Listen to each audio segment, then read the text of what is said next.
আসসালামু আলাইকুম। আমি Mohammad Imdadul Haque Chowdhury, managing director Katri Textile Limited. 40 বছরের বেশি সময় ধরে পোশাক শিল্পের সাথে যুক্ত আছি।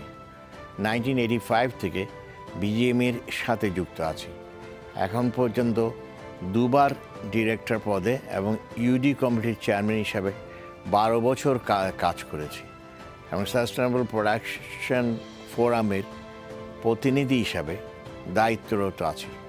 আমি সবসময় উদ্যোক্তা, শ্রমিক ও শ্রমিক স্বার্থ রক্ষার ভূমিকা রাখার চেষ্টা করি। কাজের স্বীকৃতিস্বরূপ এক্সপোর্ট ট্রফিও লাভ করি। 25-27 মেয়াদে নির্বাচিত হলে গ্রিন ফ্যাক্টরি বাস্তবায়নে প্রণোদনা ও প্রশিক্ষণের ব্যবস্থা, সাস্টেনেবল প্রোডাকশন বিষয়ক সচেতনতা বাড়ানো, এসএমই উদ্যোক্তাদের রপ্তানি সক্ষমতা বৃদ্ধিতে কাজ করতে চাই।